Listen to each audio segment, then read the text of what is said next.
Hey guys, Victor here, coming at you again with another deck profile, and for today's video we're going to be doing an updated Lightsworn list. Now when it comes to this specific version of the deck, the main change that I made compared to like the other previous videos that I have is that I actually decided to cut the Horus engine this time, not because I think it's bad, I just really wanted to try out some other cards instead. And as a result, we're still going to be playing like the Bystials and the Fiendsmith cards, but yeah, there's no Horus engine for this build. So with that in mind, let's jump straight into it. As always, we're going to be starting off with the monster lineup first, and the first monster that we're going to be talking about is Weiss, Lightsworn Archfiend. So I genuinely mean this with what I'm about to say, being that this card is one of, if not the best cards in the entire deck when it comes to the monster lineup, just because it pretty much just gets all your play started, right? And I'm not exaggerating on that. So first of all, its effects are obviously really great, as you're able to take a Lightsworn card from your hand, put it on top of your deck, and then special summon this card, and then mill 2 cards. So you can take your bricks like your Felis and your Wulf, put them on top, and then you're getting 2 free monsters for no reason. And its other effect is when this card is sent from the deck to the graveyard, you're able to basically reborn any Lightsworn monster from your grave except itself. So this is a great way of being able to get back key cards like Lightsworn Dragonling, or just be able to fully commit with like your Minerva combo, right? As this is a pretty important part for ensuring that you actually get like another level 8 synchro or rank 4 player or whatever. But yeah, so both of those effects, very solid. And then as for like the monster itself, so even if you have to normal summon this card, right, that's still full Fiendsmith combo because this is a light fiend monster, right? So that means that if it goes uninterrupted, you can either end on like the High King Caesar or the Pilgrim Reaper to mill 5 more cards depending on what your hand looks like. And as if that wasn't already good enough, being able to access your entire Fiendsmith engine, it is also a level 4 monster that it also happens to be a tuner. So just those 2 attributes alone mean that you can go for any rank 4 play, a potential level 8 synchro, a potential level 10 synchro, if you have like a Bystial out, which means that you're summoning out like Dissipator or whatever, and just like the possibilities that this card opens up is honestly just unmatched compared to pretty much every other monster in the deck. So yeah, 3 Weiss, gotta play it. Then to accompany our 3 Weiss, we're playing 3 Lightsworn Dragonling this time. Also another pretty phenomenal card, but this one, honestly, it doesn't need to resolve in order for you to actually be able to play the game, but if it is able to resolve, the game is basically just over at that point, because this one on its own, when its special summon, is able to foolish any of your Lightsworn monsters, right? So what you're typically going to want to do is send like a Felis and then open up your entire level 8 synchro with the Minerva synchro and then just go to town from there. But yeah, like this card is just like the perfect extender to allow you to continue to play through your opponent's hand traps, especially after you've baited them out with your Weiss, Lightsworn, Archfiend plays and stuff like that. So yeah, definitely got to play 3 of this. And then as for its other effect, when it's into the graveyard, you get to search your deck for either Punishment or Judgment Dragon. We are playing Punishment Dragon for this version, but it genuinely doesn't really matter, right? All you really care about is a special summon effect to be able to foolish your Lightsworn cards. And then that's it for the 3 of Lightsworns. And then for the 2 ofs, we have the bricks being the 2 Felis, Lightsworn Archer, and the 2 Wulf, Lightsworn Beast. So both of them, when they're milled, are able to special summon themselves back. However, in the case of Felis, it has to be milled by a monster. So if you hit it with like a charge of the Light Brigade, for example, it won't come back. But it's not the end of the world, because we do have ways to bring it back in the form of like Weiss, right? As for Wulf, it's just mandatory. If it gets milled, it comes back, and they do provide you with plenty of fodder to go for your Link, Synchro, Exceed plays, whatever. And then that's it for the 2 ofs, and then for the 1 of Lightsworns, we're playing 1 Raiden, Hand of the Lightsworn. So we traditionally don't really use our normal summon, right? If we do, it's either going to be on something like a Weiss to go for a full Fiendsmith combo, but even then that doesn't really happen all that often. So just having an extra card that we can get access to in the form of Raiden is pretty solid, and it is also a level 4 tuner monster, right? So you do have synergy with cards like your Bystials, your level 8 plays, and not only that, but this also allows you to mill 2 additional cards during your main phase, which can come in handy, especially when you're trying to fill up your graveyard with lights and darks to be able to summon your Bystials to begin with. So yeah, 1 Raiden, don't need any more than that. It's perfectly fine at that ratio. And then for the final Lightsworn adjacent card, we had the 1 Punishment Dragon, which is pretty easy to summon because after the Synchro Minerva resolves, we're going to be able to banish 4 Lightsworns, and they have to be different Lightsworns, right? As this one requires 4 different names to be able to summon itself. And Punishment Dragon is just like a really solid card, honestly. It's a dark dragon monster, so you contribute it 4 cards like Bystial Lubellion. This is probably one of the stronger counters that we have to the Malice end board, or just like, not even Malice end board, just Malice in general, because it's able to quick effect, pay 1,000, return everything that's banished and in the grave back into each player's deck, which you know, you just wait for them to activate something like a Malice and Underground or a Gold Sarcophagus, banish a card, wait for the monster to trigger, and then you chain this, and then they lose 1 key resource. But yeah, Punishment Dragon, don't need more than 1. It's perfectly fine at that. If you want to play Jumpin' Dragon, by all means, go for it. It doesn't really matter too much. It's just I enjoy the flexibility that Punishment Dragon provides me with. There we go. And that's it for the Lightsworn portion itself. And then for the other cards that just help the deck in general, we're playing 3 Ash Blossom and Joyous Ring so that we don't lose to Mulch Armies. 3 Fiendsmith Engraver for the Fiendsmith engine, as well as the 1 Lacrima and the 1 Fabled Lurrie. The ratios are fine, to be honest, but there are definitely variants of this deck that you can play around with that don't even really require cards like Lurrie or the Lacrima, and you can absolutely get away with like playing just 2 engravers, right? But for all intents and purposes of this profile, I just really wanted to max out on them for the consistency, right? But yeah, like I said, if you really wanted to, or you just can't like afford Lacrima or whatever, you could absolutely just go with like a 2 and then like a 2-1 lineup of like a 2 engraver. You don't even have to play tract. You can play Sanct if you really wanted to. But, you know, the choices are there if you just want to take advantage of this and basically just turn it into a rank 6 turbo deck. And then for the other cards, we're playing 3 Bystial Lubellion. You know, you discard it to add any of your Bystial monsters. And then you typically don't want to banish this one. You want to bring it back from the graveyard just so that you can be able to set up Branded Regain, because that card is honestly ridiculous just with the amount of value it generates. And then the Bystials that you can search out with Lubellion are the 1 of Bystial Magnamhut, the 1 of Bystial Druiswurm, and the 2 of Bystial Baldrake. So you can play Bystial Saronir as like your 4th Bystial monster just so you can have as many names as possible, but its effect honestly isn't all that great because it's just a foolish, and that typically means that we're going to be sending like a Bystial Lubellion, right? But we already have it in the graveyard, so that's kind of like a moot point. So instead I just opted to go with the only Bystial monster that's currently not limited that actually has a usable effect, being Baldrake. And you know, it's perfectly fine. It's fine. But if you don't want to play 2, you know, by all means, try out Saronir. You can even cut down on it and just do like 3 Bystial main decks, in addition to like your Lubellions, right? And then for the other cards, we have our shufflers, being the 1 Mudora, the Sword Oracle, and then we are going to be playing Keldo, the Sacred Protector this time. So normally this would be relegated to the side deck, but like I said earlier, we are trying out some new ratios for things just because we aren't playing the Horus engine anymore.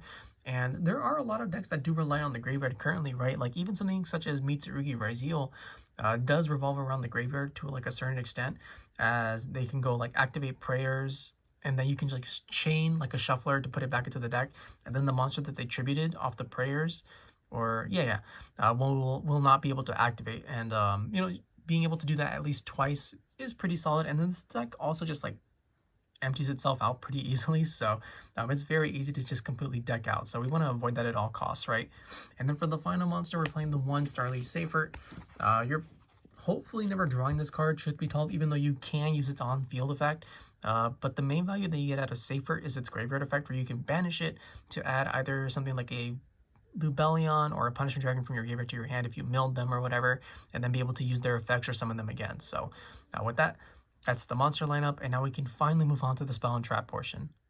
Now that we're on the spell and trap portion of the video, there's only one card that we're going to be playing at 3, and that is, of course, Charge of the Light Brigade. Mills 3 for cost, searches you any Lightsworn monster in your deck. Pretty simple stuff, right? You mill 3, add any Lightsworn, go to town with whatever you added. And then the great part is, because it mills for cost, even if your opponent ashes this, it's not the end of the world because it still mills the 3 cards. And hopefully you hit something like a Wulf off of that, right? So you can at least start to put pressure on your opponent with monsters in the field. But yeah, that's it for the 3 ofs. We don't play any 2 ofs. And then for the 1 of spells, we're playing the 1 Triple Technics Talent to punish our opponent for hand trapping us, the 1 Call by the Grave to potentially stop a hand trap from affecting us. And we're playing the 1 Fiendsmith Tract, which, I mean, this card's obviously very good, right? You activate it, you add any light fiend monster from your deck to your hand, and then you discard a card. And normally you'd be adding like a Lurrie, but there actually are a lot of situations where you could add like a Weiss, for example, and you can basically treat this card as like a 4th copy of Charge of the Light Brigade.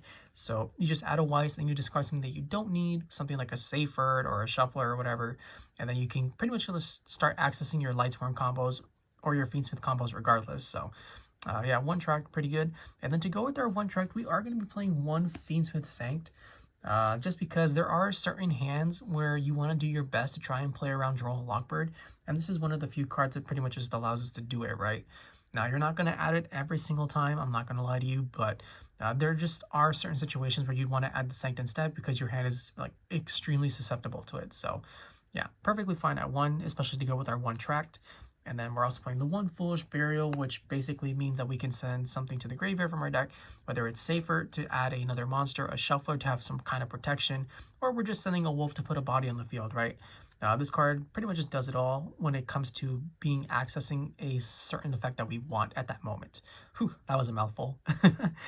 And then for the final spell, we're playing the 1 Branded Regain because we are playing a pretty decent Bystial engine, and this card is just insane. That's it for the spells. And then for the traps, we're just playing the 1 Fiendsmith in Paradise to be able to have like another layer of interaction with our opponent during their turn. And this is pretty much going to be like the card that you send off of your Lacrima, provided you don't, or provided you already have an engraver in there, or it's your opponent's turn and you just want to like have like another layer of interaction, right? So with that, that's the spell and trap lineup. And as far as that the deck is concerned, it should be 40 cards like always. So with that done, we can finally move on to the extra deck. Now that we're on the extra deck portion of the video, I want to be honest, it's pretty difficult to be able to fit everything that you want into a deck like this, especially when you're including such a heavy Fiendsmith engine, just because that engine alone basically takes up like 6 to 7 slots every single time. But even so, I feel like we found like a pretty solid mix to be able to bridge all the engines together. So as a result, we're playing the 1 Fiendsmith Requiem, which allows us to access our full Fiendsmith combo as we distribute this and then summon out a Fiendsmith engraver or a Lacrima from the deck. We play 1 Moon of the Closed Heaven so that any 2 monsters can become full Fiendsmith combo. And then we play the 1 Fiendsmith Sequence, which just allows us to recycle cards to be able to summon out Fiendsmith Desiree. And some of the cards that you can recycle, in addition to your Fiendsmith cards, right, are your Weiss Lightsworn Archfiends, because they do happen to be light fiends, once again, so, you know, synergy while also refueling your Lightsworn engine at the same time. Then, for the other Link 2s, we're playing the 1 SP Little Knight, a very common end board piece that you're probably going to make, especially after you summon something like a Pilgrim Reaper, just to be able to get rid of key cards from your opponent's graveyard. But even then, like, it's just a very solid, like, line of defense that you can make. Just to be able to further disrupt your opponent whenever they decide to activate a card or effect. And then for the final Link monster, we're playing 1 Hieratic Seal of the Heavenly Spheres. Sometimes your hands just aren't going to be very strong, but that doesn't mean we can't end on like phenomenal cards such as this, right? Especially because we play so many dragons in the form of the Bystial monsters, Dragonling, seyfert, and whatnot, that it's not like we have like a difficult time summoning this if we really wanted to be honest. So yeah, I figured might as well just throw it in as like another potential layer of interaction. That's it for the links. And then for the fusions, we're playing with the 1 Necroquip Princess, which basically just allows a Lacrima to turn into a level 6 Fiend monster, which allows us to access our level 6 or our rank 6 Exceed monsters. And then the 1 Fiendsmith Desiree, which you're usually not going to summon. It's pretty much just always going to be sent off of the Fiendsmith in Paradise. But turn 2 and 3, especially if you're not able to beat your opponent that turn, this makes like for a phenomenal card to just be able to whittle down your opponent's resources. And then even then, like when you pass back, they're typically not going to be able to break the board, especially once this card is hit the field. And that's it for the fusions. And then for the Exceed monsters, we're playing the 1 number 62 Garrus, the Timeless, plenty of level 4 monsters, and all of its effects do come up at some point, right? Even the less desirable boosting effect. But we're typically only going to be using this for either the draw or the reborn. And the drawbacks that come with those effects don't really matter in the long run, right? So yeah, 1 Dugera is perfectly fine. And then for the rank 6s, we have the Wave High King Caesar and the 1 Pilgrim Reaper.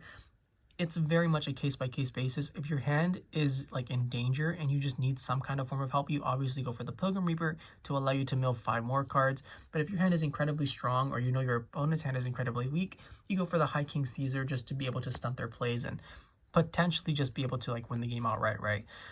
And then for the final rank or Exceed monster, we're playing the rank 8 Zombie Vampire, which is still incredibly easy to make, right? You just have to summon your Minerva Synchro first, and then from there, you're going to have another level 8 Synchro monster that you can play with. Or because we play cards like Punishment Dragon or Bystial Lubellion, it's not like you're struggling for level 8s to begin with.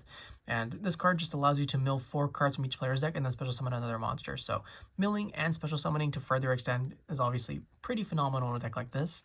And then that's it for the Exceeds. And then lastly for the Synchros, we're playing the 1 Minerva, the Athenian Lightsworn, which just allows us to pretty much do whatever we want, right? So it's a potential mill 6 off of its own effects already, because you're typically always going to be summoning this using Lightsworn monsters, which means that you get to send 2 Lightsworn monsters, and then that in turn will give you either a Link 2, a rank 4, or another level 8 Synchro. And then after you filled up your graveyard, you can banish those Lightsworn monsters to mill 4 more cards. So yeah, this card, pretty nice, I'm not gonna lie. And the level 8 Synchro that I decided to play this time is going to be Cyframe Lord Omega. And this is probably the one that's always changing, right? So Cyframe Lord Omega is obviously like a really powerful card, but you can make cases for other level 8 Synchros. And one of my favorites to play is obviously, or not obviously, but it is Scarlet Red Dragon Archfiend. Not because of like its burn effect, which does come up obviously because this deck takes forever to play, but because it is a dark dragon monster, so that means it's like just another card that we can access in order to special summon it and then go for like a rank 8 play. Or because it's a dark dragon monster, you can special summon a Bystial Lubellion from the graveyard by tributing it. But you have plenty of options. I just decided to go with Omega for this one. And then for the rank 10s, we have the Chaos Angel, which is just another powerful card that you can make fairly easily because we play so many level 6 and 4s that also happen to be lights and darks. And then lastly, we have the one Bystial Dissipator, which you want to access at some point just because it generates so much value, right? You get to special summon your banished cards, you get to put back banished cards, and then potentially like negate or destroy a monster's effect. Like, this card is just so good at what it does, being able to just generally disrupt your opponent and extend your plays. So with that, that's the deck. I hope you guys enjoyed it. If you did, please feel free to like, comment, subscribe, and I'll catch you guys next time. See ya!